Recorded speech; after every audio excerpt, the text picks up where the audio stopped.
I think we learned an important lesson here through this talk, though, and that is if you have $1 billion, Katie, TBD. if you're 73 years old, everybody has a price. And a Super Bowl winning head coach. I still wonder if I learned something. I still don't know if I have a price. And going into this conversation, I would have guessed that I did.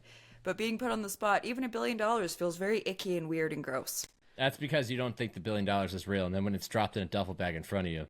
If I have Spoken eyes on the like duffel someone bag, who's seen a duffel bag full of I've cash. thought about this before and been like, if the price is right, maybe. if I have eyes on the duffel bag, nobody look me in my eyes in that moment because I'm going to do something really insane that $1 billion, I could help so many people with that. And yourself, and you never have to work again. We could just do this, and maybe then we get sponsors. Who knows? We won't be poor, I'll tell you that.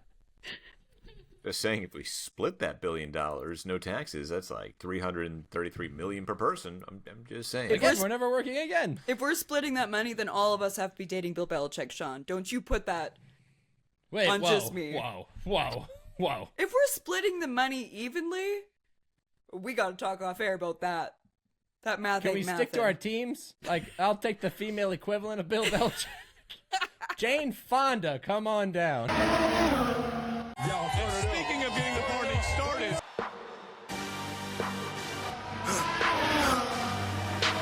For the victory lap, though. They ain't never seen nothing like this before. Lit the room when I came through the front door. Ask me if I should overcome, what for? Train in the trees, please pardon my sycamore. Touch burning sands, cross lands, and stormy shore seasons in the year, yeah. Switch gears, with dipping headers in the rear. At the blood, sweat, and tears, and my goal so near. I see my victory so clear. I see my victory so clear. And today, we break through. And today, we break through. And today, we break through. And today, we break through. And today, we break through. I know I'm supposed to wait a second for this podcast to start, but like I'm still used to our old format where like the intro video would play before we start recording. And then I saw like the 5, 4, 3, 2. I'm like, oh, right, we don't have the intro video. So welcome to episode 70 of the Gridiron Podcast, everybody. I'm Sean Barie. Joining me as always in our magical mystery ride through the world that is Formula One and football. That is what we cover here on the Gridiron Podcast because we are equal parts grid and iron, the only podcast in the world to do so. Is, of course, our bald behemoth holding down the fort in the land, Nick Shook, flexing on him. Oh, yeah, brother. Just one arm today. Just one arm. yeah, brother. And then, of course, if you're watching on Twitch or YouTube, over on the right-hand side, we've got our Canadian queen, Katie Caldwell, who does not flex. Because as she said... we don't need to be doing that. I said to you guys earlier on the stream, if I flex, it's just like the Bugs Bunny where it just flops down from my arm very sideways. Yeah. That's okay, though. Nick flexes enough for both of us. Like I said, this is episode 70 of the Gridiron Podcast. If you're new here, welcome. What we do is we cover the NFL. We cover Formula One because those are our two loves. And it was a good week to cover both of them. We're going to recap the NFL draft that just passed. Talk about the upcoming Miami Grand Prix. Talk a little drama when it comes to the love interest of Bill Belichick and his amour, if we want to call her that. And hilarity will ensue because that's what happens here. If you'd like to connect with us, you can can do so on social media. We have an Instagram. You can follow us at Gridiron Pod. That's on IG at Gridiron Pod. Katie does a great job managing that. And then you can also email us because we're old school too.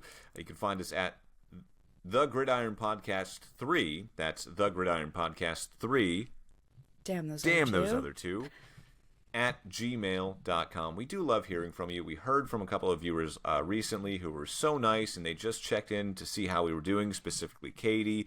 And this is, you guys are why we do this, honestly. We don't make money off of this, clearly. Clearly. Bury us like that. If I'm going to be brutally honest about this, like let's just, come on, clearly we don't make money off that. We spend money on this. Bank account? Like, what are you talking about? We spend money on this, not much, but this is a hobby of ours, and until one day we eventually will make money off this, we do this because it's fun and because we do genuinely like to hear from our listeners and our viewers about why they like watching us, and it's fun when we interact with them. So again, on Instagram at gridironpod, and then you can find us via email at thegridironpodcast3@gmail.com, thegridironpodcast3@gmail.com. With that being said, guys, let's get into episode 70. We're going to start off with the NFL. The draft, it has come and gone, was in Green Bay. I don't even know how you want to surmise this draft. It was kind of, it was overshadowed by one entire topic, and I will defer to our NFL.com talent writer Nick Shook to say, what was that topic, Nick? Shedeur Sanders and the fact that he didn't get drafted till day 3. Yeah. And the Browns drafted 2 quarterbacks. Which is fine. Yeah, right. Again, it's the most... Look, I'm going to give my 2 cents here real quick. I don't care if you draft 2 quarterbacks. It's the most important position on the field. If you feel like you're getting good value for your pick, which I will argue in the 5th round, Shedeur Sanders is great value for that pick. You got to now deal with the drama and the circus that comes with it, and whether he'll be able to temper that or not, we'll see. But, I'm not going to rag on the Browns for picking 2 quarterbacks. It's not like they've ever done that before, and it's not panned out. Think about the last time they picked 2 quarterbacks. I'd rag on them for that a little. Wasn't Brandon Weeden? Didn't they pick 2 in the first round? Right? No, 2 in the first round. No, the Brandon Weeden draft was Trent Richardson. Oh, okay, that's right. And then a year or 2 later, they drafted Johnny Manziel. But that does turned happen out in great. the NFL. RG3, they drafted Kirk Cousins in that same draft. Washington did. It's happened a few other times. It happened last year at the Patriots drafting Drake May and Joe Milton. It is not entirely uncommon. It is not unprecedented by any means. It's a bit weird. It's a bit weird when you draft a guy, in the 3rd round and then go in the 5th round. Yeah, but again, you got to consider the board, Sean. And the board is there was one quarterback that was seen as a guy who could be a franchise quarterback. That was Cam Ward. He went number 1 overall. The rest of them were essentially backups, projects.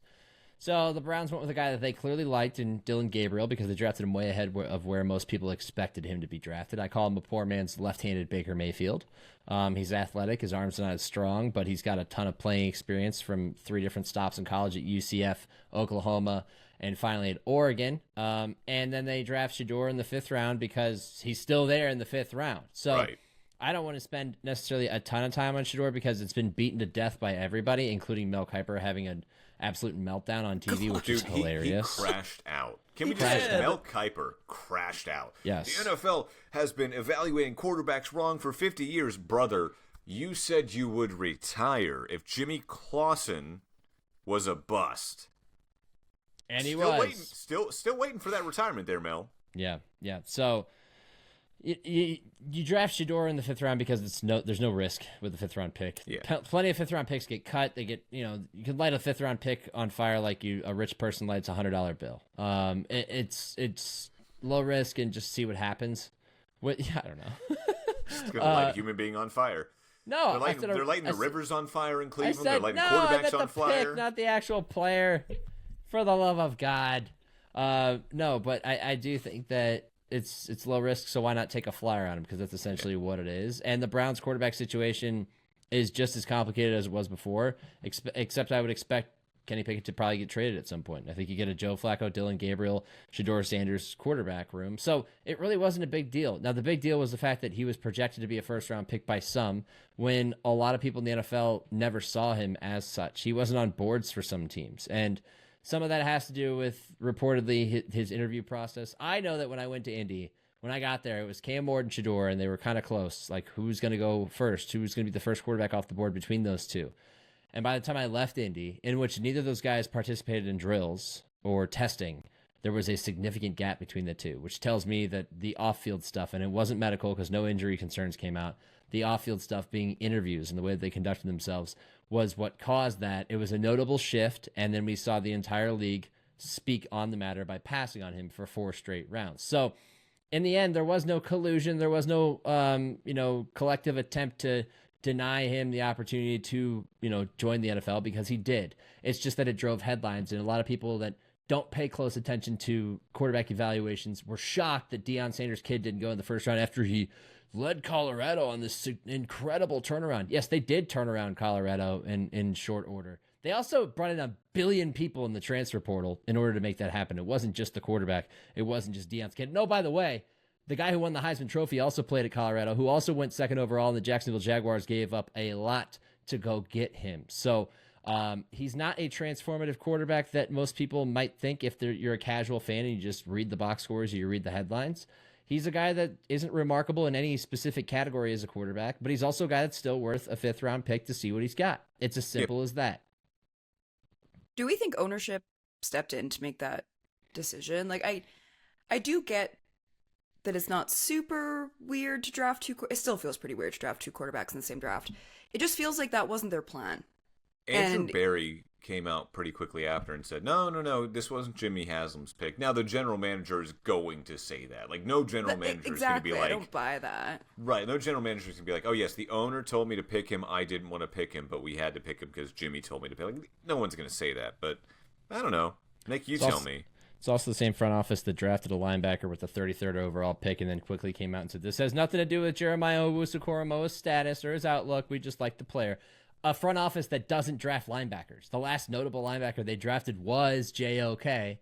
I don't believe them as far as I could throw them, but you're right. They're never going to admit when an owner steps in. So I don't know. I mean, in the end, because it's a 5th-round pick, it doesn't really matter. It's interesting. It's intriguing to discuss. But at the end of the day, it does not matter because it's a 5th-round pick. Can I just say that if there is a franchise that is just inherently able to deal with a shitstorm of PR, it is now the Cleveland Browns, just because of the winless season, just years and years of not being able to rebuild or turn things around, the Baker Mayfield dilemma, the coachings, the revolving door of coaches, and oh, by the way, then you go and give a king's ransom to Deshaun Watson, your owner publicly comes out and says, yeah, that was a swing and a miss, while he's still on your roster. Just the Browns are able to deal with just a shitstorm of bad PR, which they might have to once Shador becomes starting quarterback at some point in this season, and him and Deontay Johnson, who is now on the Browns, crash out at one another. Yeah, I could totally see that happening now. So much of that they brought on themselves. Like, I just find it so challenging to feel bad for the Browns in any way for that franchise. Like, you play stupid games, you win stupid prizes, and now they're in an absolute quarterback mess, and, like, you had to draft 2, and I'm curious to see how it works out. I was really, really shocked when it was the Browns. I was shocked that he kept falling, and then I was shocked that if they're getting a quarterback in the 3rd round, that it was Gabriel, and then the fact that they get, like, all of it was just super wild, and it felt very Brownsy, and I mean that in the most derogatory possible way. The Browns are Kevin Bacon in a frat house, being paddled, yelling, "Thank you, sir, may I have another?" That's the Cleveland Browns. That's their fans. Yeah, it's it's a shotgun approach. They're just like throwing spaghetti at the wall and seeing what sticks, because they're dealing with an albatross of a contract in Deshaun Watson. They really have no other option than to try it with 2 and see what happens. Don't be surprised if they don't win a ton of games. Don't be surprised if they win like 7 or 8 games. I don't know. And they got that 1st round. Overall, despite the fact that they drafted 2 quarterbacks, I actually think they had a pretty good draft. I think they filled a lot of their needs. They picked correctly from the spots that they picked from, and they also picked up a future 1st-round pick and avoided being the team that didn't capitalize on Travis Hunter, which in the end might be pretty smart. I'm completely in agreement with you. I thought, despite the 2 quarterbacks thing, it was kind of like, I mean, do the Browns really need Travis Hunter? Like, that's not going to help you, but a 1st-round pick next year will. And I think a lot of people, especially, so, okay, I cover the Tampa Bay Buccaneers down here in Tampa. Jason Light, the general manager of the Buccaneers, said, like, after pick 10, things really start to, like, level out in terms of draft talent from, like, the 1st round to the especially 3rd this round. class. So, like, we're not going to be talking about many future Hall of Famers, and we don't know that right now. And that's me saying that, not Jason Light. But, you know, this was a very kind of, I don't want to say a down draft, but, like, a very even draft. It was a down draft. It was. It just didn't have the talent. But you just don't know until, 10 years from now. You really don't. You can kind of know. I can tell you right now. I'm trying to be diplomatic about this, Nick. No, you don't have to be. This is an evaluation business. You don't have to be. You can be bluntly honest, and I'm being bluntly honest right now. The talent was not there by the end of the 1st round. It was never going to be there. The quarterback talent wasn't there. The only talent that really existed was at running back, interior offensive line, defensive line, and yeah, that was about it. Let me ask you, Nick. You're an Ohio State Buckeyes fan. You've got the national championship gear. Emeka Egbuka to Tampa. Oh, I thought you were going to ask me about Quinshon Judkins going to the Browns. The Bucs had a great draft. They had a great draft. So Thank you. People are dogging them for it. Why?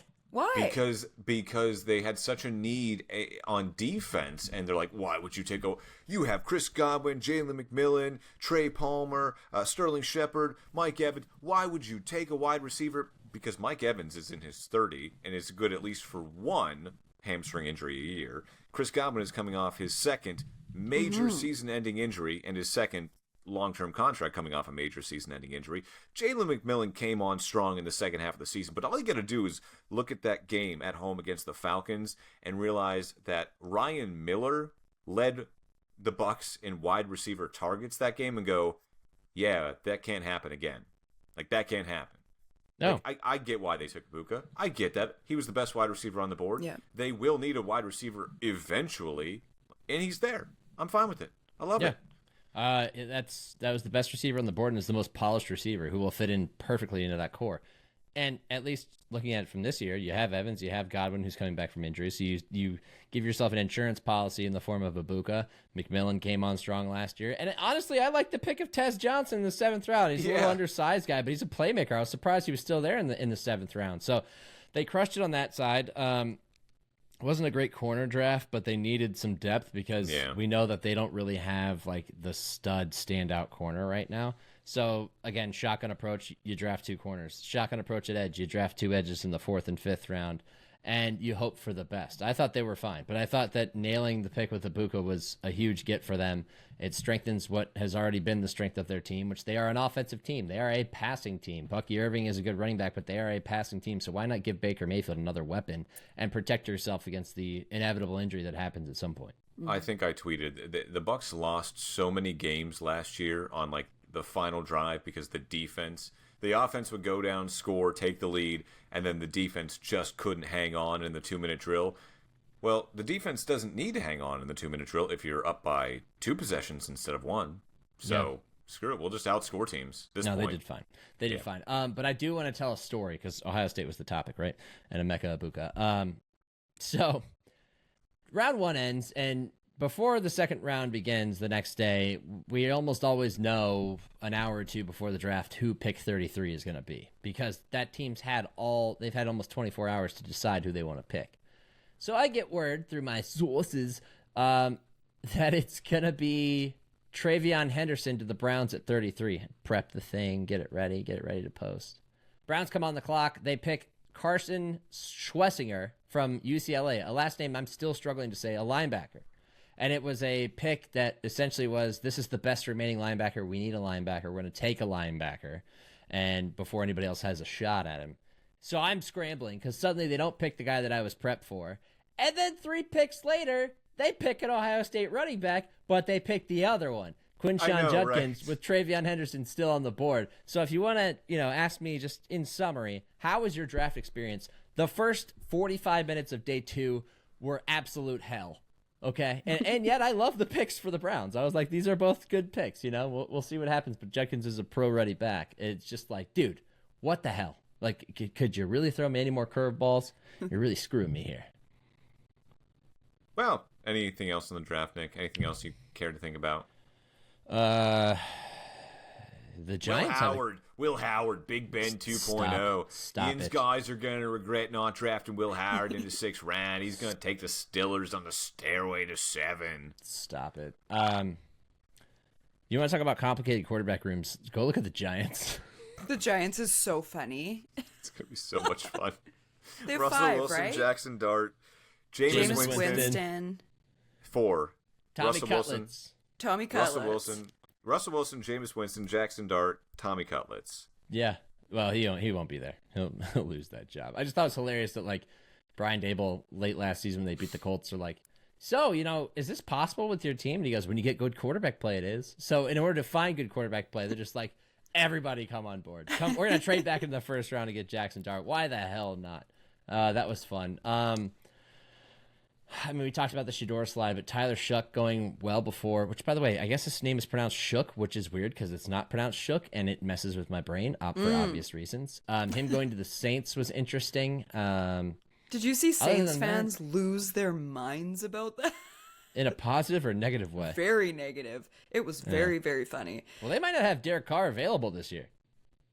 He's reportedly hurt and may not be able to play. I got why they did it, but it was pretty funny. I don't know if maybe some of them wanted to go with Shedeur, but there's a screen recording of a Twitter Spaces of all these different Saints fans, and it is just so funny and so chaotic and so unhinged. But it felt like it was the vibe of what I was seeing just in general on Twitter from Saints fans. Yes. And that's a good reminder. Wild about that.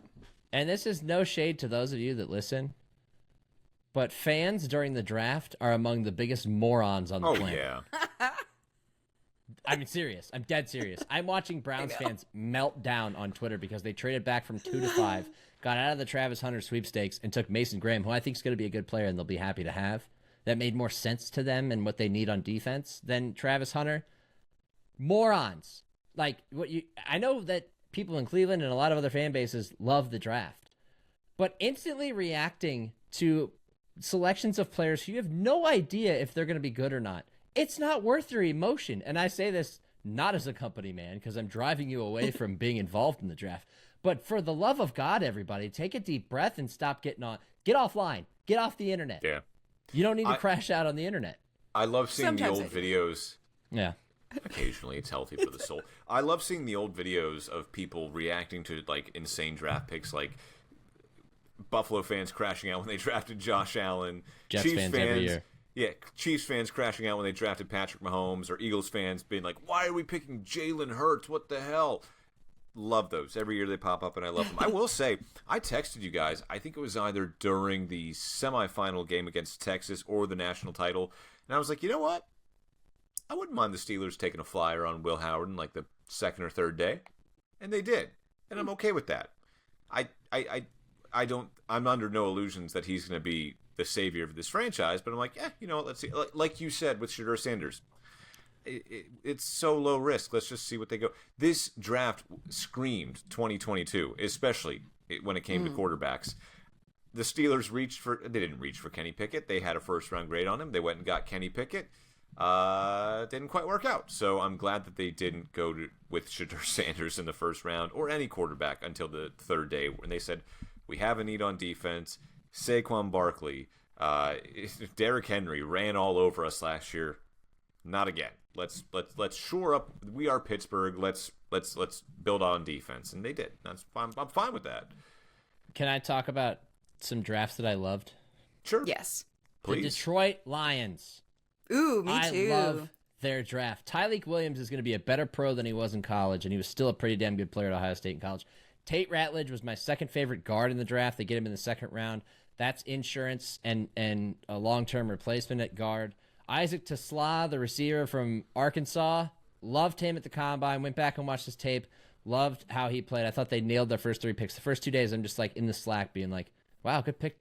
Another great pick, Detroit. Another great pick, Detroit. The New York Jets had a very productive draft. New regime, nailing their needs. Armand Membu, they give them bookend tackles with Olu Fashanu on the left side. They get Mason Taylor, who may end up being the best tight end in this class. I'm just putting it out there right now. He's very polished. He's a great pass catcher. He's got excellent hands, and I thought he looked fantastic during his workout at the Combine.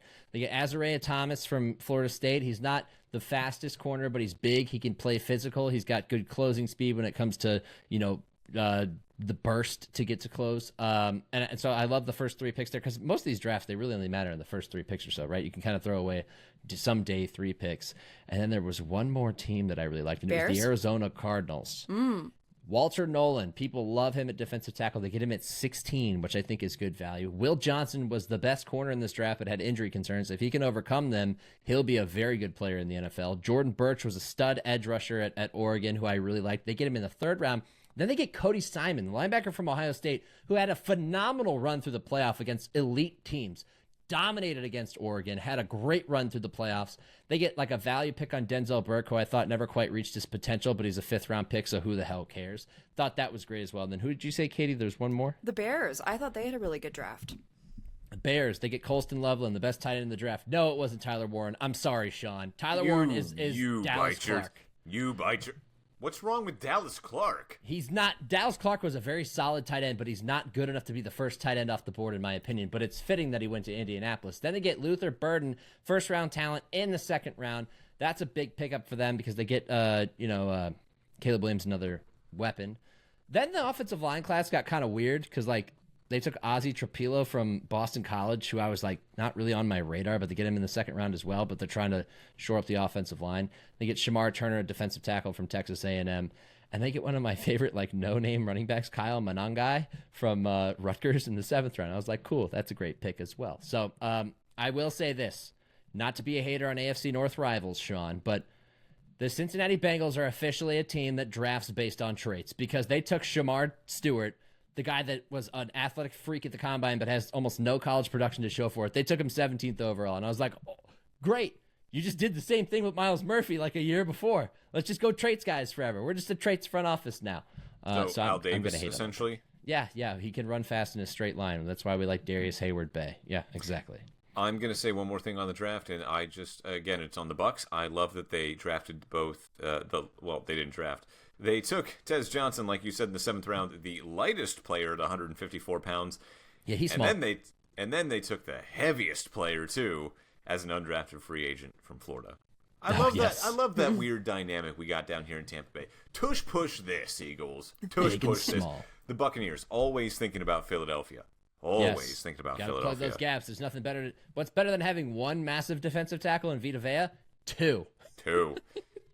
One last Kalijah Cansey, move down the line a little bit. Yeah, well, he's kind of built for that anyway. That's his game is speed and power, not size. The Texans have understood what it's like to lose receivers and need more receivers, so they just picked Jaden Higgins at 34th overall. Then they picked Jalen Noel from Iowa State in the 3rd round as well. Okay, and then Woody Marks, who I think is a sneaky good running back. I like that pick as well. But then they kind of screwed it all up by taking Graham Mertz in the 6th round. Who stunk, who wasn't a good college quarterback. I did not have Quinn Ewers going last. I did. Really? Yeah, he stinks. Everything I needed to know I saw in Indy. He was bad. I was like, oh, God, he lost so much money today. No. I saw someone say he shouldn't have entered the draft, should have entered the transfer portal. Yeah, he should have stayed in college. And also, which I think that's what he did initially, didn't he? And also, he did give us some of the best shots of a guy waiting to get drafted. With all of the elk heads in the background, yes, the just deer. Sitting there by himself. At one point, somebody made a joke because I think they kept pulling the camera back. Every round in which Quinn Ewers isn't drafted, he kills another deer. I think Loveland, the tight end you just mentioned, he had 2 giant elk heads in the back of his living room, too. I'll never understand that, but that's just not my game. It's not my speed. It's not mine either. People were, when I brought up the Bears, people were hard on them about taking Loveland. I think that he's such a good fit for them, opposite Cole Kmet, because he kind of gives Sam Laporta. And I feel do you not know who your coach is? It's Ben Johnson. That's exactly what I was just about to say. Is that's a dream for Ben Johnson, and people were so hard on them for that, and I just don't understand that. His ceiling is so high. Morons. I think it also helps that he's probably a better run blocker too than Tyler Warren. So I mean, if that's going to help you out, especially just an extra pass protector for Caleb. Why can't I remember his last name? Williams. Thank you. I almost said Smith. Caleb Johnson. What? Yeah. Caleb Williams. That's all the better too. So, as a Penn State fan, I'm a little irked, but I'll accept it. It's okay. You know who I'm pretty hyped about? I know. I don't remember. I don't remember if I had said this in our group chat or just to Nick. But I, going into the draft, felt like Jalen Milroe could end up in 5 years being the best quarterback to come out of this class. And I'm not a big college ball girly. I've just watched a lot of highlights, things like that around draft time. I love me some Jalen Milroe, and I was shocked when the Seahawks drafted him because I just didn't see him on their radar. I think if he's in the right system and they help him work on his mechanics, he could be really, really good, like a Lamar level ceiling. And he went to my team, and I trust that system.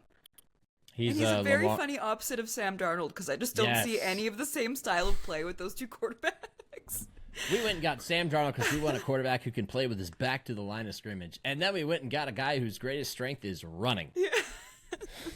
Like, he needs a lot of help, but man, that, like, speaking of high ceiling, I was so excited about that. And I just didn't think that he would fall into my team's lap like that. I was very, very thrilled. Sean's going to love this. You know what his comp was on NFL.com? I'm going to say Cordell Stewart. Yep. Yeah, there you go. Slash, baby. You guys ever out with your parents and you're like, I want to stop for McDonald's, and they're like, no, we have McDonald's at home. Jalen Milroe he's McDonald's at home when it comes to Lamar Jackson. He's the McDonald's you got at home. We have Lamar Jackson at home. It's Jalen Milroe. It's not the same. Man, I would even Who still has take McDonald's at home? Like, what, you went and got it in the morning, and then you're like, on the way back, you're like, no, it's already at home. We DoorDashed it. Like, what?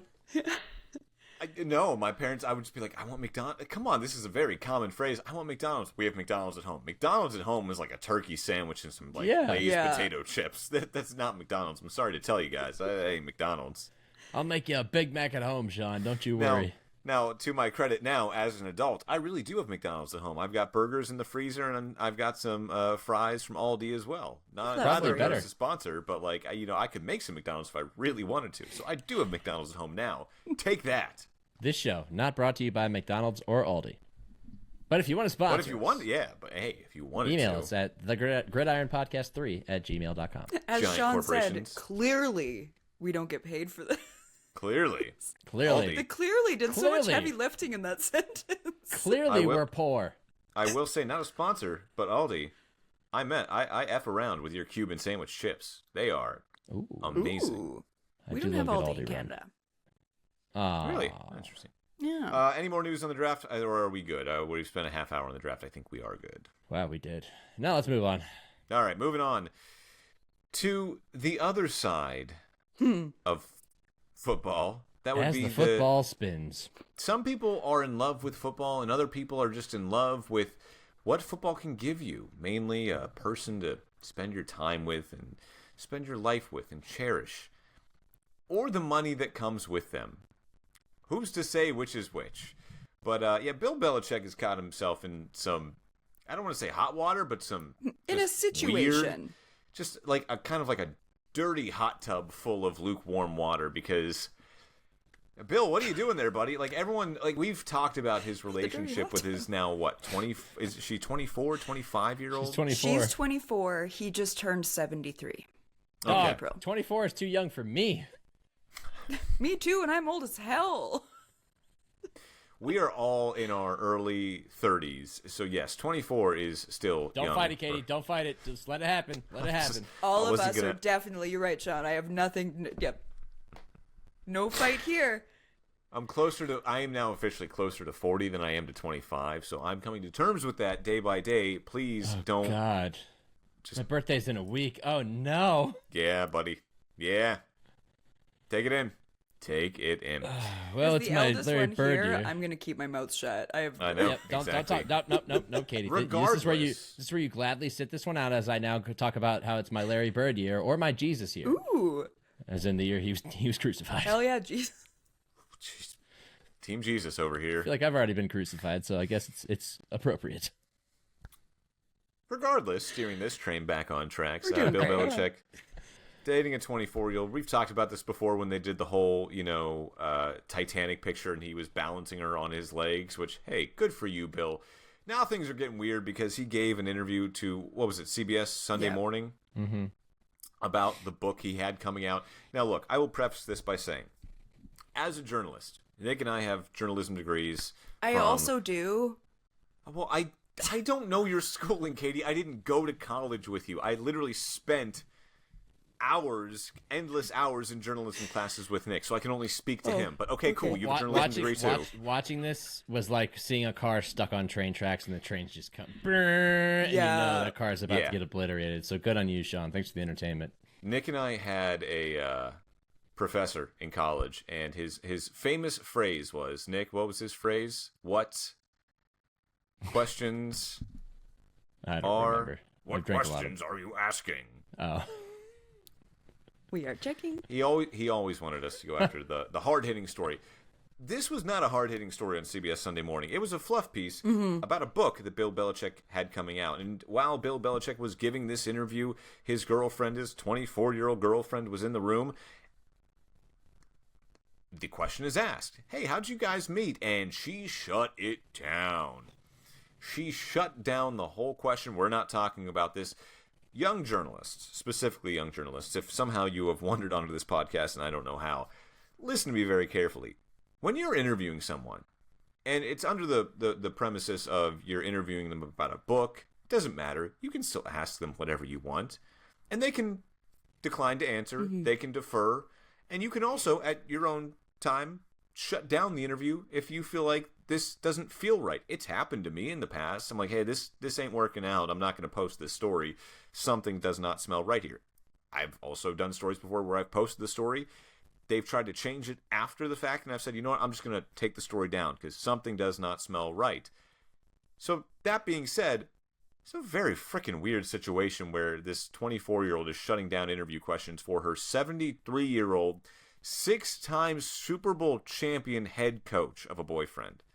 And Bill Belichick, I'm sorry, but someone who is 51 years your younger, what is she doing, like, telling you, oh, we're not doing this, we're not doing this? Is she your representative? Is she your manager? I'm confused at this whole dynamic, but it just smells weird now. It feels like she's playing the part of PR, and I feel like rule number one of PR is you are never the story. Right. And she's made rule herself... Number one of journalism, too. Rule number one of journalism, and she's made herself the story again and again and again, and there's so many layers to this, and I want to be cognizant of how I speak about her because there is a lot of piling onto her, and there's a lot of people entering the discourse that simply just like hate women and are coming at it with so much misogyny. That being said, in good faith, there are so many red flags, and it's such an unsettling situation. And she inserted herself so many times to where he's saying, like, yeah, Jordan was pretty involved in this interview. And, like, we've all been behind the scenes because all three of us went to journalism school. We've all been behind the scenes in production setting where I talked about this with George with Drive to Survive, where he got banged with the edit a few times. And that always reads to me as like, oh, the production staff, like, didn't really like you. Like, you've done something that pissed them off or whichever, you don't have a great relationship with them. I don't think, unless she was so involved and so frustrating and so annoying, that I don't think they would have shown that. But I'm guessing she did it again and again and again, where she kept interjecting. And I'm sorry, but that's such a common softball question. How'd you guys meet? And they already have the story that they met on the plane. Run that back. Whether that's true or not, you've already told this story, so say, we met on a plane 4 years ago. Like, she's posting on her Instagram, happy meet-iversary from 4 years ago. So they did meet 4 years ago. They've known each other at least that long. But you're posting about that publicly, so just say we met on a plane. Like, do we believe you? No, I don't. I think there could have been maybe a sugar daddy situation. I don't know. There's a lot of weird layers with, like, Bill Belichick with the ring cam with no shirt on. Like, there's a lot of stuff that doesn't add up. That was awesome. Awesome is one way of putting it. That was awesome. But there's so many layers to this where, like, that's such a softball question. Just go with the story that you've already told, and then no one will ask any further questions about it. Like, yep. She's making herself the story, and he is just so far away from the Bill Belichick that all of us grew up with. He's been in our lives almost our entire lives. And everything has been the Patriot way and super buttoned up and no social media and it's this way or the highway. And it just feels like this is every single thing that he stands against. And there's so many more people that are getting involved. And then there's the whole UNC of it all with the Hard Knocks pulling out, and like there's so many weird layers to it, and they are such a funny match. Like, age gap aside, they both have the vibe of like me against the world a bit. So there's a part of me that wonders if like they've found each other that way and now it's us against the world, but like we see what that's looking like, and it's really toxic and it's really problematic. And I can't even imagine how I would feel as one of his kids or as one of his exes. Like when she's at the Super Bowl and she has this custom leather jacket and she's added all these patches for all of his Super Bowls and stuff, like if I'm one of his exes, I'm like, no, I was there for that. I was there for all the nights where he didn't talk to me for 10 weeks because he was planning for this game. Like, it's so hard to watch for so many reasons what's happening. And there's so many people that I just can't even imagine how they're feeling watching all of this. Yeah, that's an understatement, Sean. I think what we have at play is somebody who is cosplaying as a PR professional and is essentially, 24.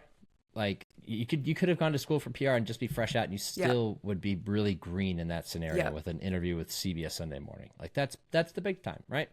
But cosplaying as a PR professional because of the opportunity that she senses is in front of her, and that is demonstrated by all of the trademarks that she's tried to register for, which, by the way, I don't know if you noticed, but apparently she has a big thing for Taylor Swift because she had an entire list of trademarks that included parentheses Bill's version.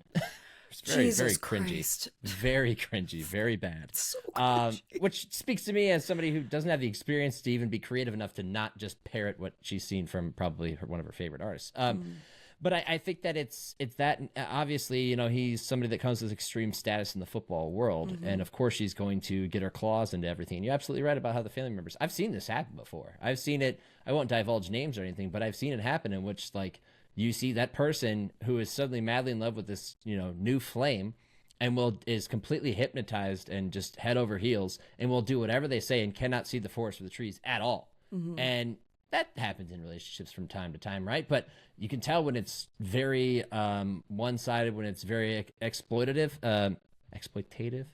Well, either way, it just seems as if she's taking him for a ride, and he's just along for the ride because he's happy that he's with the 24-year-old. But again, I don't know them, so I guess I could be speaking out of turn, but it's just the way it's my read on it. But it almost feels a bit like co-predatory.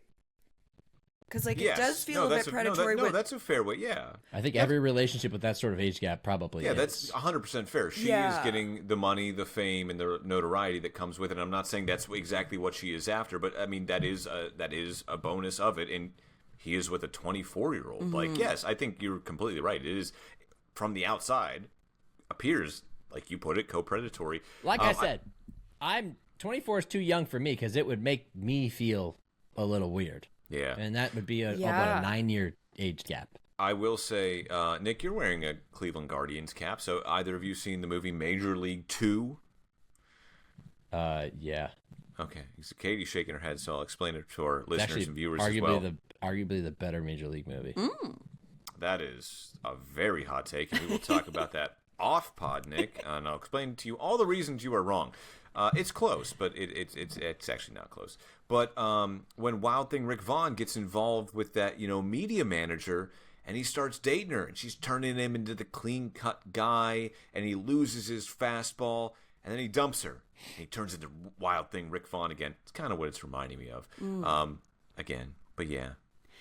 Again, it's just it's a weird dynamic, and I remember a conversation I was having in my office a couple months back when all this started, like when the picture of him lifting her up in the air first posted.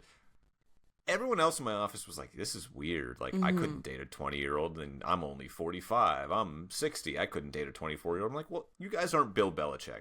You're not 6-time Super Bowl winning head coach Bill Belichick of the New England Patriots. Like, no offense, but like, and you know what? Like, if you're happy, live and let live. Like, who am I to say that she doesn't make him happy? And hold on now. and she doesn't make him happy, or he doesn't make her happy. Like, who are we to say that? If you find love in a hopeless place, by God, be Rihanna. I don't care. Having said that, seeing this CBS Sunday Morning interview, I was like, I would like to retract some previous statements I have made. It was so, like, alarm bells ringing. Yes. Like, big time, because this has been a talking point, but it feels like the interview is what really, like, pressed on the gas, where now this is all that everyone's talking about. And the same vibe as us, where it's like, I'm a little bit, like, worried for him, but then I'm a bit worried for her, and, like, the whole thing just feels so problematic and wild, and it's happening so fast. Like, it feels like every day there's more news about this couple, and it's so wild that, like, it's very apples and oranges, but, like, look at Brett Favre, where now when you bring up the name Brett Favre, like, what feeling does that incite in you? Like, it's what has happened within the last few years of his life, which has been really wild and really insane, and people are rightfully being very hard on him about that. With this, it feels like, because this is a story not just in the sports world. Like, a lot of my friends here aren't sports fans, but they know who Tom Brady, Bill Belichick are. Like, people know that name. So many of my friends that aren't even in the sports space are so hyper aware of this story because it's everywhere. Like, I'm listening to it on every podcast, I'm reading about it in every article. Like, it is everywhere, and everybody kind of has that same feeling of, like, something is really off here, and it's moving really quickly. Like, I was reading today that she has, like, 4 new houses in her name since they met in 2023, and, like, things this like... is going to be... like a drama doc on Hulu in a couple of years, ain't it? And it will, and it's like so clipped. Funny because the Bill Belichick that we all knew growing up, like, just isn't this person. He didn't want anything. The last person on the planet. The last person on the planet. Like, think about how he would deal with the media and give, like, one sentence answers to everything, like, on to Cincinnati, on to Cincinnati. It's like, that's the Bill we've always known, and then to see this version of him, it just feels so, like, jarring for a multitude of reasons. Like, I'm 12 years older than Jordan. And I'm sorry, Katie, why you got to give them numbers? It's supposed to be a mystery. Well, in this specific so not case, all of us are in our early 30s. Some of us are mid to late.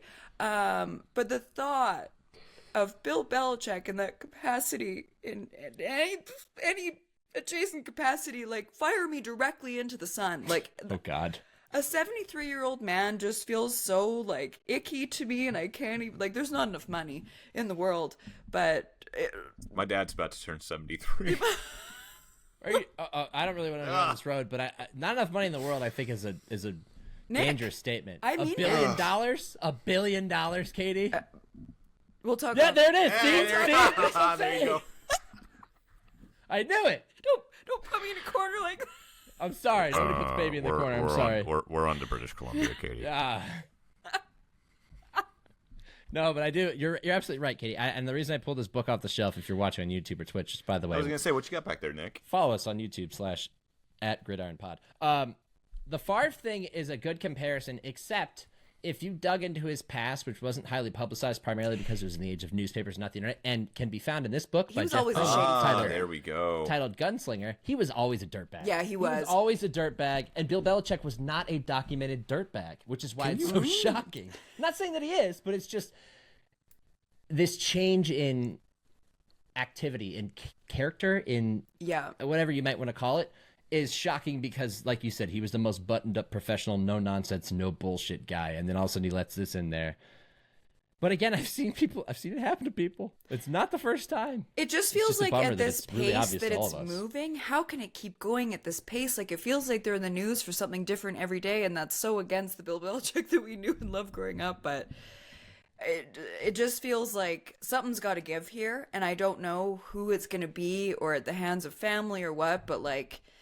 You know what I feel bad for? The North Carolina football players. Absolutely, because this is such a distraction that they didn't ask for. I also, for the UNC, just like communication staff, their PR staff, like all of the people in that building that didn't ask for any of this. It gives a bit of like Elon Musk, where it's like, you're an unelected official that we did not ask to be here. And now she just has so much control, it seems, over all of these things. And man, like if I'm UNC, I'm done. Like I'll do the payout and then no, we're not there yet. I don't think we're there yet, Sean. If I'm UNC, I'm absolutely there, because we're all talking about this right now. I don't and they're thinking in 10 12 months time we're talking about UNC over. in a college football playoff. That's what they're thinking. Like, I don't care if you have a 24-year-old girlfriend, whatever. We're going to the playoff. We got Bill Belichick. I don't think anybody would care if all this stuff hadn't happened. It's not. We joked about it with the picture, but nobody really cared otherwise. It's now that just all this other stuff's coming to light. That's it exactly. Again, that's the difference. It comes back to alarm bells are going off a little bit, and we're looking at Bill Belichick like, hey man, what happened to you? Are you okay? Like, blink what's twice. Up? Yes. Press life alert. Bark twice if you're in Milwaukee. Help! I've fallen and I can't get up. He's at I've the fallen in age love where and I can't get out. He's at the age where he that should won't- have a fucking life alert.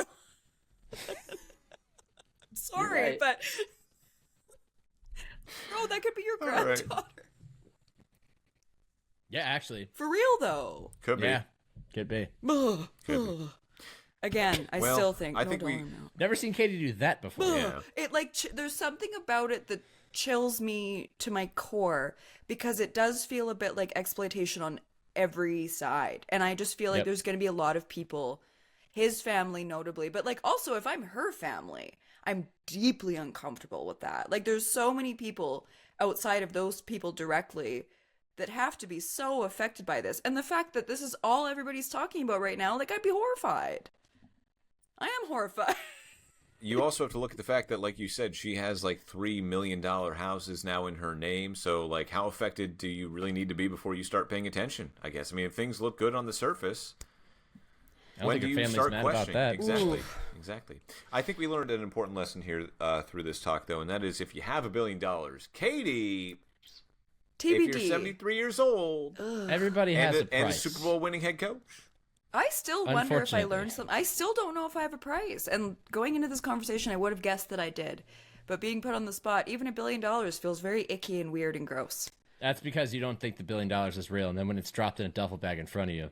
If I'm I just saying. have eyes on Spoken the like duffel someone bag, who's seen a duffel bag full of I've cash. thought about this before and been like, if the price is right, maybe. if I have eyes on the duffel bag, nobody look me in my eyes in that moment because I'm gonna do something really insane that. $1 billion, I could help so many people with that. And yourself, and you never have to work again. We could just do this, and maybe then we get sponsors. Who knows? We won't be poor, I'll tell you that. Just saying, if we split that $1 billion, no taxes, that's like $333 million per person. I'm just saying. Again, we're never working again. If we're splitting that money, then all of us have to be dating Bill Belichick, Sean. Don't you put that Wait, on whoa, just me. Whoa. If we're splitting the money evenly, we gotta talk off air about that. That math Can we ain't stick to mathin'. our teams? Like, I'll take the female equivalent of Bill Belichick. Jane Fonda, come on down. That And weirdly guys, doesn't feel if the I same. have to, I suppose I'll jump on the grenade and take the 24-year-old. I guess. If I have to. Sean, you are so selfless. Have I ever told you that? Thank Truly, you guys. Sean, That's how why I'm remarkable. here. My I God. know. Talk about falling on a sword. Jane Fonda, That's 1 why billion. I'm here. We'll chat. Yes, I'm That saying was yes. that was a bad I'm call saying because yes. that's a very easier yes than Bill Belichick. Yes, I'm saying yes. Look, as much as Not we could thinking go, twice. as much as we could go around this podcast and name 70-year-olds we would date for $1 billion. Jane might be in her 80s. Let's switch gears. Feel free to reach out to us at our email that Sean provided. Who would you date for $1 billion? 87. Jane Fonda's not 87. She doesn't look 87. She doesn't look a day over 65. Present the billion. I'm there. Right. I'll meet you there. Jane Fonda's 87 years old. Yep. My Doesn't she look goodness. amazing? And she's always been Fantastic. so cool. I've learned lately how problematic Brett Favre has kind of always been. I'm learning more Let's about get back to Brett Favre. because Jane Fonda is the opposite, where she has always been so unbelievably cool, and she's been like arrested so many times for protests and things like that. Like Jane Fonda, 10 stars as a person. She's one of those people that the more you learn about them, the more you love them. And typically, with people in the public eye, it's very much the opposite. Where the more you learn, Now- you're like, oh Jesus. Now I'm thinking about the comp, the 73-year-old celebrity with lots of... I'm going to think about this a long time. Good group chat fodder, not for the show. All right, Sean, switching This gears will like be you in the said. group chat later. I have lost control of this show as a host. So, yes, please, let's switch gears to Formula One because we're going up on 50 minutes here. We're headed to Miami this week where, guys, I feel like I need to remind you that I still harbor a very deep-seated grudge against both of you because we were supposed to be in Miami last year, and then along the way you were both like, nah. It's my fault. It's my Can't fault. make it. I had to go to my niece's first Right. communion. Exactly. Your niece had to, you know. And you know drink what? I can't go this year because my little sister's graduating from college on Saturday. Although You're- I did think about, could I catch a flight from around there to Florida? Your niece had to drink some wine or whatever. Katie had something about the Canadian dollar, whatever. Lando Norris got his first frickin' win. And y'all denied me that. Yep. So I'm going to remember that for a while. I did. That being said, we're headed back to Miami for the 4th ever Miami Grand Prix. We're headed to the Autodrome of Miami, otherwise known as the parking lot surrounding Hard Rock Stadium in Miami Gardens, which is not in Miami. I hate and the big news this weekend, let's start off with this. Max Verstappen gonna be a daddy. He missed media day on Thursday, which is today, the day we're recording this, because he is expecting the birth of his first child. Congrats to Max and Kelly Piquet. My question is, that child American? Is it being born in a Miami hospital as we speak? Is the future world champion American? Absolutely. We could dive politically. I think there's some sort of debate over the existence of birthright citizenship. Oh, son of a bitch, you're right. If it's Max Verstappen's baby. Things are not good here. I didn't have a collar to pull, but I was energetically pulling my collar. Yeah, you inspired me. Thank you. I did not mean to delve into that realm, but you do bring a good point. But I'd meet you there this year, Sean. But again, back to basically what Nick was saying. There's a few reasons why maybe I won't be traveling to the United States right now. Katie would not like to have her contents of her phone investigated at the border. Katie, and neither would I. Straight to El Salvador. You know what? Not even El Salvador. You're going to Gitmo. Oh, yeah. Straight. They get one look at my phone and see if I'm posting anything anti-American. You guys are never hearing from me again. She even boos the harmonica national anthems in L.A. Shit, I mean, come on. She's How gonna can make you boo the sweet little old ladies from the L.A. Koreatown harmonica class? Oh yeah, sorry. Sean and I have a separate hockey chat without you, Nick, because you just don't want to talk to us about hockey. But we've needed to talk a lot about hockey. So for any NFL or NHL playoffs fans that have been taking part in any of the games, the harmonica group that play for the LA Kings is one of my favorites. Nick has his head down right now. I hate it. You guys text about so much without me sometimes. Oh, now we made Nick sad. Okay, we'll bring our hockey chat to the group chat. I'm sad. I'm just kidding. But Sean, for some reason, has it out for the harmonica players, and I think they are just like the coolest women in the world, and they're so talented and they're so great. And Sean's like, oh yeah, look who likes our anthem now, and I'm like, oh no, I'm still booing these sweet old ladies. She's booing these sweet old ladies. I'm playing both sides of the aisle here. I'm like, I hate this national anthem. Katie's like, I love it. Oh yeah, you like our national anthem now, don't you? Both things can be true, where I will always boo your national anthem, and I can also appreciate. Always. How about until 2030? Yeah, things can improve. Or 2028. Sorry. Yeah, where are you going with this, Nick? Math is hard. You guys are more hopeful than I. That's a different conversation. That's for the group chat. But yes, so I can admire these sweet old Chinese ladies that are doing such great work and are so hyped up, very rightfully so. I'll still boo lightly and admire them at the same time. But it's just when I hear the national anthem, I can't You're help like, it. aw, boo. Yeah. Boo. I don't want to detract from this, but Sean, campus passes for Sunday are $269 each, according to SeatGeek. Just nice. Nice. I've seen him for cheaper. I can get him for cheaper. I also work on Sunday, so Sean knows a guy. Didn't know if you knew that, but Sean knows a guy. I'll be working. That's okay. We're headed to Miami this week. Max Verstappen gonna be a daddy, but he is going to be back at the Miami Autodrome. Gonna be a daddy. If I ever have a kid, I hope you announce the birth of my child like that. Max maternity leave. Gonna be a daddy.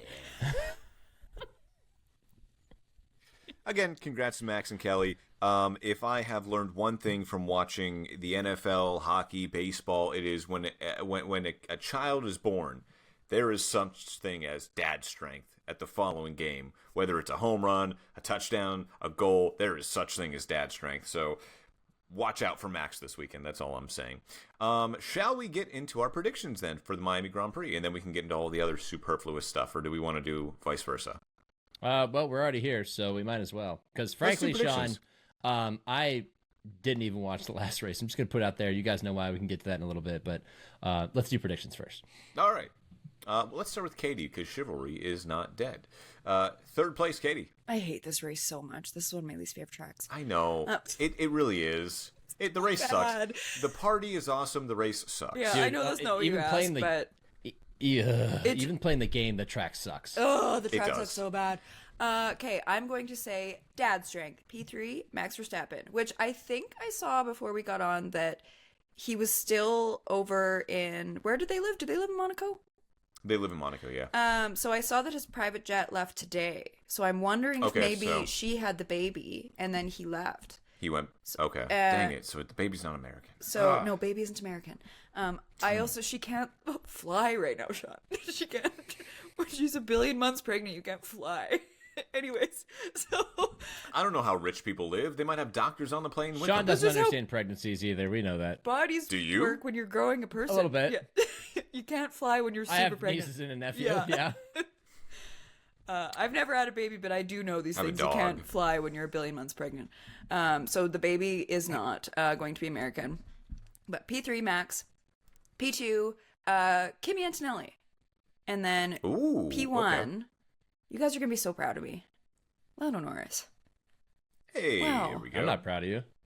Nick, we'll talk later, okay? This was big for me because as the resident, Katie, noted Lando Norris hater. Number one, I've been honking that. Yeah, I feel like I just lost my hater in crime. What the hell? That's why, Nick, we will always be haters in crime. I'm just out here. This is why this is notable because I'm for once picking Lando because it is very out of my character because everyone that knows me know I am Oscar Piastri, #1 driver for McLaren, championship leader, by the way, Oscar Piastri. But I'm picking Lando just because I'm trying to get some good Lando karma points, I guess. Because he has to win one race, maybe. See, that hockey chat you guys got, something's gone down in there. You where saw him Katie's on Ryan, softened up. You've changed. I don't even know you anymore. Who are you? You're not even Katie. You're back to Kate. I didn't even have Yuki or Lewis or Oscar on the podium. Now that I'm reflecting, I regret it. But... I have to stand by what I said, even though I already do regret it. I should have just said my usual Lewis, Yuki, Oscar. Please forgive me. Oh, Nick, I'm going to go with predictions. Go for it. Yeah. I think back to Suzuka, the most comparable track to this point in the season, and we're going to go dad strength all the way to P1, Max Verstappen P1. I'm going in reverse order because usually P3, P2, P1. We're going P1 right off the bat. Spoiler alert, Max Verstappen's winning this race. Lando Norris comes in behind him, and then George Russell finishes P3, which makes everybody a little upset, but at the same time, realistic. Isn't this a sprint weekend too? Yes, there's a sprint weekend. Ugh. I'm a Miami hater and a sprint race hater. Ugh. I'm sorry, I had to see that. That needs to be our next drop. I am going to clip the hell out of that. Next to I Am Florida Man, that needs to be, that's our next drop. And then, yes, Marina. yes, Marina. All right, I will go, because this is now a snake draft, apparently. P3, I'll go George Russell. I just like what Mercedes is doing. I like what George is doing. They're just kind of plugging along. I don't want to say they're happy with being the second fastest team, but at the same time, they're just taking all the points they can get, and who knows? It's a 24-race season. We'll see what happens at the end of the season. I will go P2, Max Verstappen. Dad strength is real, but I don't think this car is going to be great at this track. I think Max is going to do everything that he can with it and some more. And then I will go P1, Lando Norris. He repeats at Miami. I hate that I Katie, said what was your reaction? I hate that I said Lando so much. I regret it. Come to our private chat. Get out of that hockey chat. I'll bring you back to where you're supposed to be. Oh, are you guys fighting over having a private chat with me? Absolutely. That's why you're in the center of the screen. Every time they're like, oh, yeah, sorry, Sean, that was in a different chat. I'm like, you know what?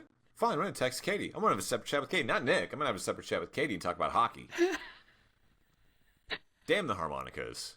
I love that everyone is getting a peek behind the curtain of all of our chats. The face I'm making right now is I don't know how to properly and politically correctly respond to this, so I'm just going to not say anything.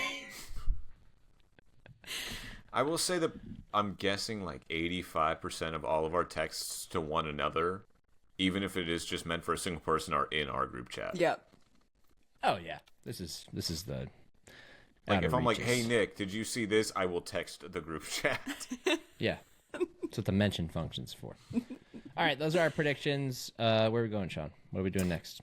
Liveries, guys. We got some cool new liveries for Miami, as we often do. Nick has to now scramble to find some pictures because he didn't do that ahead of time. let's start off with Visa Cash App RB Formula One team Racing Bulls. And I said the full name to give Nick some time to find the Thank you. pictures. That was like another 2 seconds. That really wasn't great, but I'll work with it. They're pink, Sean, and correct me if I'm wrong, but is there a pink Red Bull out there? There is a pink Red Bull out there. They matched the car to the drink. And if you look at the wheels, drink livery synergy. It's my favorite. If you look at the wheels, Nick, they have the can tops, the tabs on them. You ain't got to tell me. Look at that. That's a beautiful. It's Miami. It's pink. It's V-Carb. Racing Bulls. Take a bow, please. Wow. You guys, undefeated with your special liveries. First of all, your livery this season is probably the best on the track. And your alternate one, just chef's kiss. Bienvenidos a Miami. Beautiful. Take that, best water, whatever the T stands for. No best idea. Water technology. I know. Isn't that kind of a kick?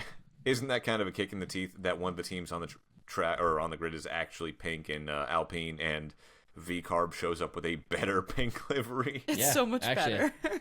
It's a direct shot at them, and I think they succeeded. Direct hit, straight between the eyeballs, right here. You bridge sunk of the my nose. battleship. They were beefing on socials about it, and it was really cute. F1 has really good socials admins. Oh, also, they do. This is the best wheel cover in the history of, very, very brief and recent history of wheel covers. 100%. The Google Chrome McLaren wheel cover was the winner before. The top of a Red Bull can, whoever came up with this idea in the marketing side, promote them right up the ladder. Like, all the way up. You literally right to team principal. Yes. Screw Christian Horner. Well, Also he's not their that. principal. But I know, but you know. now we're crossing lines.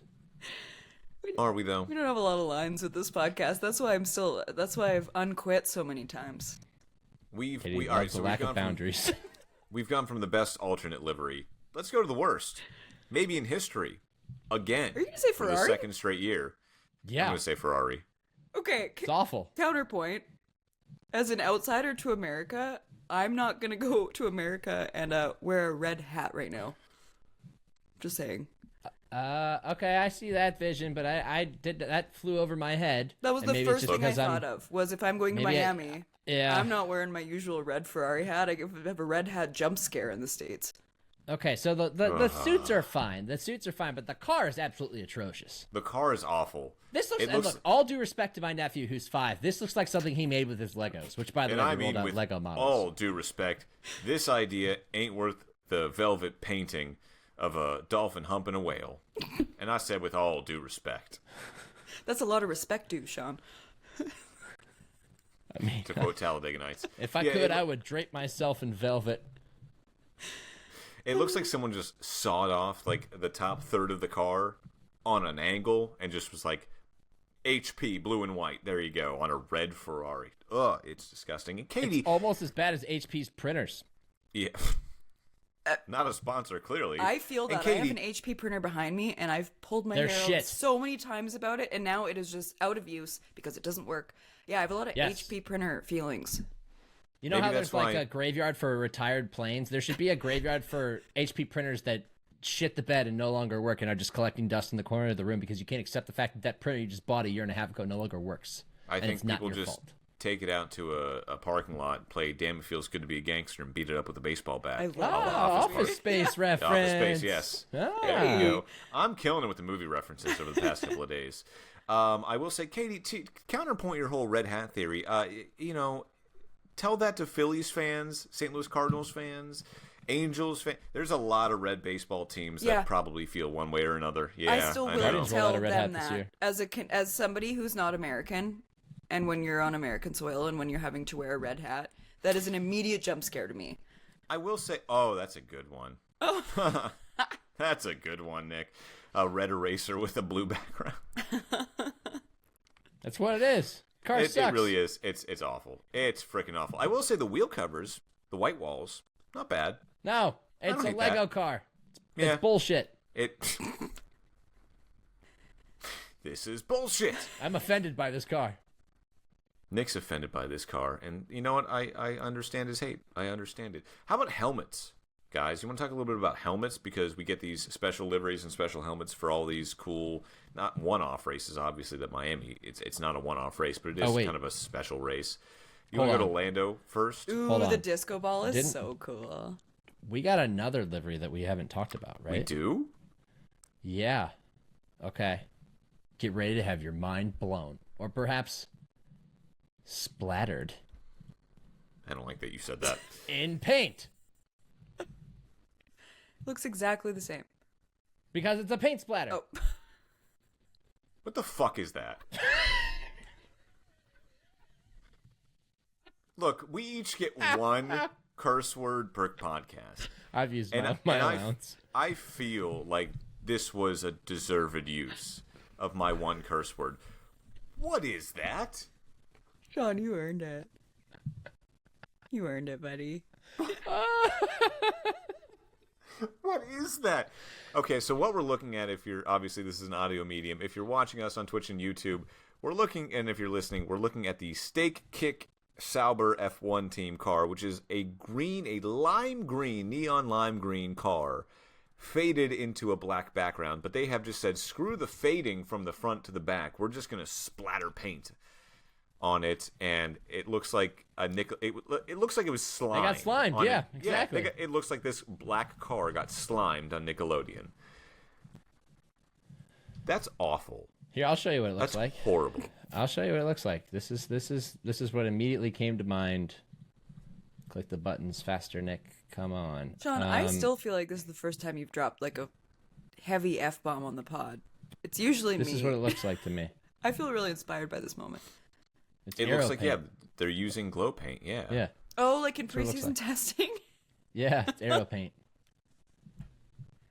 God, it looks so bad. I hadn't seen that. It looks so bad. Sauber, what are you doing? Yep. Okay, anyway. And why does that need to be at Miami? What is Miami about that? Like, apparently at least splattering things in green. I don't know. Yeah, that's really bad. That's really bad. All right, let's go to helmets. Please just avert my eyes from that monstrosity. Let's go to helmets. Lando Norris continues his form with another helmet. When he won last year, was it with the beach ball helmet? Is that what it was? Didn't he have like the blow up beach ball as a helmet? Yeah, because I think the basketball was the year before. The year before, yeah. So it was beach ball last year. He did not do well. And then this year, the dude just straight up has a disco ball as a helmet. Love it. It's one of my favorite helmets I've ever seen, other than Alex Albon's cat one that one year. My question is it painted on, or is it an actual like mirrored disco ball helmet? I hope it's really reflective and screws with all the cameras. That's right. Like you can't pass Lando if you can't see him. That was the first thing I thought of like, how reflective is this actually? Because it looks like it's going to be really reflective. Guys, I'm not going to lie. It looks like it's an actual mirror ball helmet. Yeah. Like it is. They have all the panels glued on there. That's going to be unsafe? I don't know. I don't care. It looks cool. It looks awesome. It's worth it for the vibe. This is amazing. Yeah, this is straight up. And if he wins, God, I hope he takes it to like Live, or what's the other one in Miami, 11, and just holds up his helmet as the disco ball. That would be pretty sweet. I'm sad because every other helmet that is ever released from here on out will fall short of this one. This is, this is 11 out of 10. No notes. I love that they sacrificed, they still have the ads on there. They still have the monster. They still have the Android logo on there. They still have a couple of ads on there, but for the most part, this is just a really freaking cool helmet. It's perfect. It's perfect. I don't know what else to say other than that. It's perfect. Also, Lemon Bendy's in the chat. I'm gonna need you to explain this, Lemon Bendy. SBM gasm. I don't. I'm confused, but I would like to know more. So I ask you, sir. Reach out to us. Yeah. I'm also afraid. Afraid about SBM gasm. I mean, I get the gasm part, but I don't know what the SBM is. Yeah. Can you share with the class, Nick? I didn't bring enough for everybody, so unfortunately, no, I can't. Who is the one that has the orange helmet? One of the drivers, I think is it Alex or is it Yuki? Oh, I didn't see theirs. Yeah, they have an orange helmet for Florida Citrus, which is kind of cool. I gotcha. If I'm thinking about it. I have located the helmet. Stand by. Here we go. Standing by. It's anybody. Checking. It is Alex. Oh, that's cute. I like that. It's an orange helmet with an orange leaf at the top of it. And as someone who has driven through Florida's many orange groves before, I like this nod to our, especially if you're not from the U.S. or Florida particularly, like you don't think, oh yeah, Florida, oranges. Like, it's just not something you think about. You think about beaches, you think about partying. I like that Alex kind of went a different route and go, I'm going to give a nod to Florida's citrus industry. That's kind of cool. I like it. I'm going to be a Debbie Downer here for a second. Not to be a hater, but I'm going to be. Why do they feel the need to make special liveries for Miami? I don't know. Because there's nothing else going on that weekend. Like, the race is shit. I just don't get it. That's yours, Katie. Oh, I've already used mine. That was a bonus round. I think I don't, because F1 makes it into a special weekend just like they do. I feel like any race that's not in Europe, they kind of make it a special weekend. But there's 3 here. I know. Yeah. I'm not saying you're wrong. I'm just saying like they this try and make it one. into something. It is the worst one. Somehow Vegas is amazing. That track looks awful, but it's amazing. Yeah, they go all out with the whole Texas USA theme in Austin. They go all out with the Vegas theme. I get that. But like, I don't know why, but I'm not mad at it. I am. I don't know why you are. I'm not. I'm mad. I'm irritated because you're a Florida man. That's why. No, I am Florida. Yes. Man. I feel like every race should have its own unique kind of style and feel, and I'm fine if you want to change your helmet, your livery. Okay, every and race. this is what I have to say about alternate uniforms. If you wear so many different alternates, the regular ones become alternates, and there's no normal. They're all alternates, and there's no consistency. Damn it! What happened to tradition? What happened to the game I love? Mark Jackson. I mean, I'm cool if when they go to Montreal, someone wears like the fleur de lis on their helmet. I mean, I think that'd be pretty cool. I just don't. Oh, oui, oui. Oh, oui, oui. Tabernacle. There's my second curse word of the night. Sean, potty mouth. In French.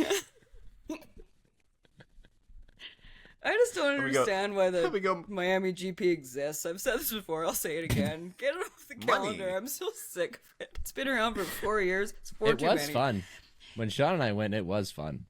Look, from a fan perspective, it's awesome. It's so fun. From a viewer's perspective, it sucks. Mm-hmm. It is one of my least favorite races on the calendar. If it wasn't, within a 3-hour drive of me, I would say get it off the calendar. But for that sake, I will say keep it on the calendar. I just don't get why they need it. Like, Vegas is what replaced Miami. Like, COTA can always be there. It should always be there. Yes. But, like, when Miami first came in, it was like, oh, the celebrity of it all, and this, the glitz and the glamour. And then Vegas comes in, and then the track at Vegas is better. Vegas is glitz and glam in the States. Like, let's get this Miami race out of here. I would so much rather Miami be moved, to Indianapolis. Like, I would love if they went back to, the Brickyard. I think that'd be amazing. Just because of like, we have the glitz and glamour, okay? We have Super USA, hook 'em horns, Austin. We've got the glitz and glamour of the city that never sleeps in Las Vegas. Let's have an actual race for the race fans in the U.S. Yeah. Let's go back to Indianapolis. I would love that. I would too. I'm going to just pile on here. I think Miami is a cool city, but it is vastly overrated. And the reason I say that is any 20-something that lives in Cleveland, their ultimate goal is to get to Miami and end up in one of the high-rises in Brickell and post pictures on Instagram. That's their pinnacle. Don't chase that F1. You're better than that. Do what Sean said. Go to Indy. That's way better. Cosign. And Cleveland's a pretty cool city too. No, it's a hidden gem. That's Cleveland's cool. Like Matthew McConaughey said, Cleveland's cool. We love Cleveland. Don't remember that at all, but sure. Sure, but I trust you. Yeah, you're gonna hang on to that forever, aren't you? Yeah. I'll send you the clip. All right. Well, that's all I got for F1. Katie, you want to talk about hockey for like a minute or two? Yeah. Oh, the Leafs Let's do it. This is not a hockey podcast at all. I know. Nick's leaving. Okay, bye, He's Nick. literally leaving. Do you want us to take us to our private chat without you, Nick, or do you want to be involved in the conversation? Yeah, exactly. That's what I thought. If you want the viewers to get Let's play this off. Let's explain this to Nick. Okay. All right, Nick, you ready? Katie, give me your Stanley Cup playoff breakdown in like 60 seconds, but like a la like we used to do this on Sports of Shook back in the day. We had Austin and Austin's Wrestling Minute where they would update us on everything that's happening in the WWE. So I love this. Katie, the clock is set. Give us like super like, okay, so like the Leafs and the Senators, like give us super like drama. Okay. Have you seen Jess Montana's like 60 seconds in F1 on the Dan Le Batard show? Do it like that. I can't do it like that. But if we're going to talk about the Leafs, Sean, so basically the Leafs are shit. So they haven't won the cup since 67, and they just made it out of the first round the first time in like 19 years or something a couple years ago. They are the epitome of like, they have such a good regular season and then they get to the playoffs and they absolutely shit the bed every single time. So Sean and I were texting, Nick, I'm sorry, private chat, but I didn't think you wanted to know these things. We will loop you in. But the Leafs have a history of blowing it in the most unbelievable and creative ways, and it's almost empowering that every single time they find a new way to lose in the most like heartbreaking fashion, which as someone who came up in the Toronto media market, it's the most heartwarming fashion because Toronto media is like my arch enemy. I couldn't get out of there fast enough to come back to BC. It's a very different vibe here. I have heard many bad things about the Toronto media being down here in Tampa. It is very like center of the universe. Like I worked at TSN, the sports network, but it's like the Toronto Sports Network. Like Toronto media is just a different animal, and for anyone in Canada that is there outside of that, we cannot wait to get back outside of it. So it's like New York. Very Toronto and New York, I think, have a lot of the same vibe, just in general. Yeah. But greatest city in the world. The Leafs, the reason that we had to wait a little bit to start the pod tonight is because the Leafs were in Game 6. So they were up 3-0 in the series, and then they're playing the Sens. All of a sudden it's 3-1, and then it's 3-2. And then Leafs fans, being as normal and high-functioning as they are on Twitter, like, burning their jerseys and shit. And it's like, bro, you're literally up 3-2 in the series. So they were up 2-0 the game tonight, and then Ottawa scored, and then Ottawa scored again. It's 2-2, and I'm like, they're actually going to do it. They're going to blow this again. And then they didn't, which sucked. But now they're going on to play the Florida Panthers, and I don't think any team is going to be beating the Florida Panthers. They just beat the absolute hell out of the Tampa Bay Lightning. The Battle of Florida was... That was not a battle. That wasn't a battle. That was something. I was there. It was an ass whooping, is what it was. Yeah. My favorite thing was John Cooper, Lightning head coach, afterwards, like, look, it doesn't matter if they win in 5 games or 6 games. Like, well, it does matter. Look, no offense, John, kind of does matter. Yep. If you go 7 games and you lose in overtime, people are going to be like, well, good effort. If you get blown out 4 games out of the 5 you played, kind of matters. Ask another team in Florida, the Miami Heat, because the Cavs just did that to them. Ooh, yeah, they did. But my team did not make the playoffs. Sean's team did not make the playoffs. I am we fired our head coach. Jaded, self-hating Canucks fan. So we are not bringing back... Bro thinks she's on the team. My team... What number do you wear? I know what number you wear. Which one, Nick? 69. So Rick Tocchet to PA. Bring him home. So Rick Tocchet... Bring him home. The Canucks head coach will not be coming back next year. So what I was thinking, which is interesting that you're making that motion, Sean, because when I'm watching the Battle of Florida, knowing Rick Tocchet isn't coming back, I'm like, blow the doors off the Lightning so then they will fire John Cooper and then John Cooper can come be our head coach. So Sean, do you want our teams to just like coach switch? Oh, I'm talking about the Penguins. I want Rick yeah. Tocchet. I want Rick Tocchet to come because we fired Mike Sullivan. Yeah. A day before the Steelers fired another coach named Mike Sullivan. We had 2 Mike Sullivans in Pittsburgh, and neither of them are there anymore. I know. I would be ecstatic if Rick Tocchet, because I think he is a good head coach, would come to Pittsburgh. But yeah, the Caps beat the Habs. The Habs were basically there with like the power of friendship. They're a very young team that like wasn't expected to go anywhere. Good for them. But then so like it felt like they kind of made it a series, but the Caps are just very good. The Canes are very good. I worry about them in that series. Overall, kind of a shit playoffs. Yeah. Tell you what, Nick, to explain to you, the Eastern Conference playoffs are a bunch of ass whoopings, and then the Western Conference playoffs are really, really tight. Yes. Like, really really that's tight. like the NBA. Yeah, a lot of them are going 7 games. If I can check my ESPN app here real quick, because the Avalanche and Stars are currently playing.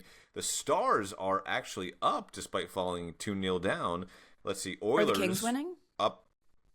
The Kings are not winning. The Oilers are up 3-2 in the second. Still a lot of time to play. So every one of these series was in the sixth game tonight. So yeah, it's a lot of good hockey. I'm an Oilers. Well, I'm not one to be a stickler for time, as you guys well know. But what is 120? We are going on damn near an hour and a half. This has been episode 70 of the let's treat it like Gridiron a therapy Podcast. session. So it appears we are at time. Would you like to set up your next appointment? No. Go ahead. Well, we're going to celebrate Evgeny Malkin next episode for episode 71. This has been episode 70 of the Gridiron Podcast. For Nick Shook and Katie Caldwell. Katie, what do you got? What do you got? Nothing. I just thought it would be really nice if we could talk about Greg Shook if Nick is wanting to. I thought that would be, if you were hoping Please to. do. I wanted to give you the space because, he was a listener of the pod, friend of the show. Yeah, he was. Nick, take it away, buddy. We are one podcast listener and viewer less, and we have been for about 2 weeks now. That is why we did not record in the last 2 weeks. It was my fault because my dad unfortunately passed. Not your fault, buddy. Yeah, he passed 2 weeks ago on April 17th. It was sudden. It was unexpected. He passed surrounded by his kids. He had many friends and family come see him and say goodbye earlier than today. He was a tremendous man with a larger-than-life personality. He was my best friend, and he is the reason I am who I am and why I am the way I am today. I have spoken so much about him over the last 2 weeks, including at his funeral and given the eulogy and everything. I'm pretty much out of words, but I appreciate everybody who's come back to the podcast to listen now if we've taken a couple of weeks off, and those who have sent their condolences far and wide. NFL Daily listeners, friends I haven't spoken to in years, people I went to school with in grade school. Tons of people showed out to his funeral, and the messages that I got and the support from people like my two co-hosts right here, Katie and Sean, have made all the difference for me and helped me get through this.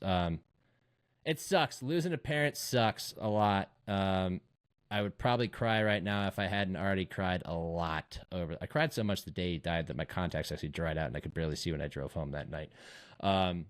But this is what he would want me to do, which is come back with you guys. Sean, he was always a huge fan of you since we went to college together. He always talked about how you needed to be doing voiceovers and PA work, and the sky was the limit for you. And he always said you had the voice of God. And Katie, he never met you, but he loved watching you on our show, and he would always call me and be like, "Hey, when are you doing your next show?" And I'm like, "NFL Daily or Gridiron?" He's like, "Gridiron. That girl you got on there, she knows her shit." And I'm like, "Yeah, she does, Dad." He's like, "She's really good." I was like, "I know she is." So he really loved the both of you. He loved supporting our show. He loved interacting with everybody that he knew and making all their days brighter, and that's what I strive to do as well. So, like I said, kind of out of words, but appreciate you giving me the time. The hardest part is not being able to call him. I haven't brought myself to listen to the voice. I saved a lot of his voicemails over the last couple of years because his health was not great. He was an end-stage diabetic. That's not how he died, but kind of a result of his neuropathy and everything else. But I always saved his voicemails because I knew that this day would come. And even when you know it's coming, you're never prepared for it. But again, I've been able to be here and be back on the show, and we can do the show again because of you guys. And I thank you guys for that. And I thank everybody who listened for, extending their condolences. It makes me feel very loved and supported, and I appreciate that. I got nothing else, man. We love you so much. We love your family, yeah, man. And I'm grateful for this family of the three of us because we're here for you and you're here for us. And yeah, you've all the support that's been coming in for you. I love seeing it. Whew, yeah. I can't speak because I told you this, man, but I had a large support group. My family. This business is hard. Journalism and TV and just in media in general is hard, and you need people to support you. And I had my family, but then there was always another person on the outside, Facebook messaging me, and it was Coach Greg Shook telling me how great I was doing and giving me story ideas because someone in my coverage area went to this high school in Canton or Massillon or Akron, and I should do a story on them. So I thank you, and I thank him for being such a supporter. So with that being said, without a doubt, episode 70 has been dedicated to your amazing father, and we thank him for giving us such an amazing son as a friend and a co-host. We'll be back next week with episode 71, everyone.